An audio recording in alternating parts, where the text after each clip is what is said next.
The Black Death, an era of unrivaled sickness and suffering. Countless lie dead in the streets, cities turn to graveyards, and 1 in 3 people drop dead seemingly overnight. The worst disaster known to man crawled its way onto every corner of Earth and claimed almost every life it encountered. The bubonic plague. How could this happen? The book, The Great Mortality by John Kelly, explains just that.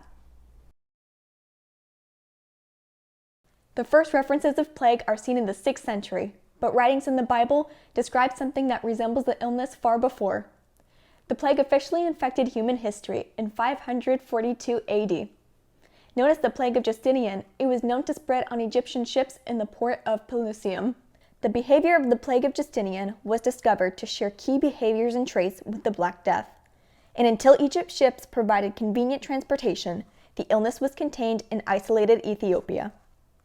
The Plague of Justinian is the world's first documented encounters of a pandemic, and after it infiltrated Europe, a string of deadly diseases followed, including smallpox and measles. Disease would continue to destroy the continent and collapse city after city. Infectious diseases need a starting population of 400,000 people to sustain itself, and crowded Europe nurtured just that, until the rapid fall of Rome. Fortunately for Europe, in terms of disease, populations dipped from 70 million people to just 25 million people by 700. With the disappearance of the crowded urban city life, disease could no longer rule. This is because, as populations dropped, the poor living conditions in rodent-infested streets disappeared. As the world began to revert to rural conditions, the sickness retreated into its natural plague fauces, or isolated places where plague naturally occurs. From 476 AD, the world began to revert to safe isolation.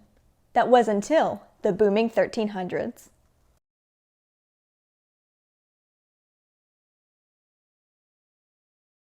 The 1300s, goods, trades, and interaction between nations skyrocketed. From China, Asia, Africa, and Europe, day by day, the world was becoming more connected by trade.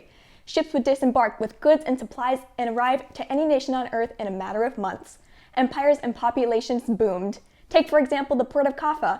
In the 1340s, as trade escalated, the population quadrupled and 17,000 houses arose. New trade routes, both land and sea, were being discovered, and supplies such as spices and fabric fueled the economy. Countless cities with specialized goods thrived. It would only be a matter of months until the world would come to a ceasing halt. The Black Death, more commonly referred to as the bubonic plague, has a mortality rate of 60%, and yet it managed to eradicate 33% of Europeans, and other areas such as Italy, France, and England suffered losses of 40 to 60%. It is estimated to have killed 200 million people in its 3 years run, and this is why. When the plague reached Europe, the people were shocked. Misinformation ran rampant as people claimed it spread through the air and referred to it as the wrath of God. People would treat the illness with herbs and crosses. The world was morbidly unprepared for the horrors it was about to face. With no other explanation, during the reign of the plague, anti-Semitism rose to a sickening degree. The very people who lived in overpopulated areas in houses with thin, chipping walls managed to overlook the real predator, the flea. An unacknowledged black rat flea called Xenophila typhus is highly adapted to its environment, and this would become the real disease vector. The highly aggressive insect is capable of feeding from almost any warm body it encounters, and the infamous disease it's known to carry, Y. pestis, is adapted to kill any animal in its path. Even worse, this flea is unique in that it can survive for up to 6 weeks without a host, just enough time to travel thousands of miles across the world by trade ship. Y. pestis, the single strain responsible for the worst humanitarian disaster in history. Carried by fleas that prefer to feed only on rodents, Y. pestis remained contained to plague fauces for thousands of years, never daring to spread. With ecological firewalls, such as dense forest and small rodent populations, it couldn't possibly make the jump. That was until 750 and the 800s. Europe experienced a little optimum, a period of global warming. Temperatures increased more than 1 degree Celsius, and with this, agriculture tremendously improved. Both rodent and European population spiked. The spike in rodent populations can be traced back to sunspots and irregular climate change. Sunspot cycles influenced tree growth and rainfall, and therefore caused an abundance of vegetation. In response, rodents, and most notoriously the black rat, overbred and outnumbered their food.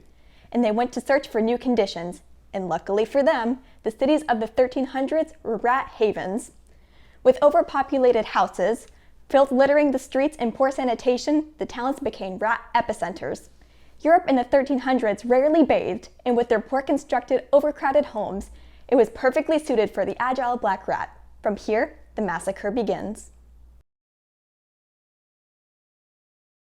While trade ships are believed to be the main transportation for the hitchhiking rats, increased military conquest and the hunting of a small rodent known as the tarabegan fueled the migration. Summarized, war, famine, and poor sanitation sustained the epidemic, but the fleas were clever, and they could also leech off of bags of the tarabegan hunters. The tarabegan, a small rodent prized for its fur, and not only a popular hunting target, but an infamous carrier of the disease. In the 1300s, many were aware of the grim illness associated with the animal, as it was referred to as the mysterious tarabegan illness. While many knew enough directly to avoid the animal, many in the trade industry began exploring for new trade paths. To their delight, they stumbled across broad, flat terrain bordering Serbia, Mongolia, and northwest China. Little did they know that the land was infested by tarabegan colonies, and therefore the plague, why pestis could now travel by foot. Decades prior to the plague, war and battles among nations was horrifically common. The English killed the French, the Scots battled the English, the French fought the Flemings, and the English fought the French, and so on. With the nature of war, properties were ravaged, cities were destroyed, and armies grew larger and more ambitious. As armies expanded and battles grew far more intense, the conditions of the soldiers declined. Sanitation on military missions was disastrous. For example, Russian soldiers during the time would only wash their uniforms and belongings every 3 months. In combination with the stress of war, the soldiers' immune systems were unequipped to handle the illness. With the large traveling influx of dirty people, any city they encountered became a target for the traveling plague. With seemingly unlimited transportation, the plague was as unstoppable as the military and the economy it depended on. Some historians fail to recognize a crucial factor in the Black Death: ecological instability. The optimum brought an abundance of sun and vegetation, but soon gave way to more hostile conditions. Take Europe, for example. By 1314, the abundance of violent rain and unnatural conditions ravaged all harvests. Food prices skyrocketed, and downpours erased the topsoil of farmland, making farming even more unstable. By 1315, floods claimed and ruined countless villages and farmlands. Any residents left were stripped of shelter and food, and left with only thin decaying walls to protect them from the violent elements. In 1316, Europe was struck with the Great Famine. In places like England, more than 500,000 people perished, and those unfortunate enough to grow up in those conditions were cursed with malnutrition and lifelong susceptibility to disease.